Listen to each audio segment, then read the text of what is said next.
PS 43 ते थींदड़ चूंडनि जे हवाले सां पोलिंग जो अमल जेको असां जारी आहे ऐं तमामु सुस्त रफ़्तारी सां जेको असां इहो अमल जारी आहे। पेरूमल जी मेन जेका पोलिंग आहे जंहिंमें 4 बूथ आहिनि उते बि तमामु घटि जेका असां कास्टिंग थी आहे। ही माणो खान चांडियो जी जेका असां पोलिंग आहे हिते जेको असां 1900 खां वधीक मर्दनि जा वोट आहिनि, उन खां पोइ लेडीस जा बि रजिस्टर्ड वोट आहिनि, पर हिते बि जेका असां हींअर 5 कलाक थी विया आहिनि लॻभॻि, पर को ख़ासि जेके असां वोटरनि जी हिते कतारूं नज़र न पियो अचे इलेक्शन में हूंदियूं आहिनि। हिते माण्हुनि जो रेशो तमामु घटि आहे। इन हवाले सां असां जॾहिं मुक़ामी माण्हुनि सां कुझु ॻाल्हि ॿोल कई आहे, उन्हनि जो चवणु त बरसातनि दौरान उन्हनि जी का बि जेका असां मालिकी न थी। हिते इलाही सारी जेका असां बरसाती पाणी बीठल हो ऐं हिननि ॾाढा ॾुखिया ॾींहं ॾिठा। हिते जेके चूंड लिमाईंदा हुआ उन्हनि पारां उन्हनि जी का सहायता जोगी थी न सघी हुई। इन करे जेका असां हू वोट कहिड़े मुंहुं सां ॾियनि।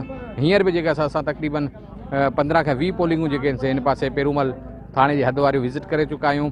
उते जेको असां तमामु घटि जेको असां रेशो आहे जेको उहो किथे का असांखे वॾी कतार नज़र न आई आहे। जेके हिते बि जेका असां ही 4 बूथनि वारी जेका असां पोलिंग स्टेशन आहे हिन में हींअर हिन में बि जेको असां 5 खां 600 वोट जेके आहिनि कास्ट थिया आहिनि।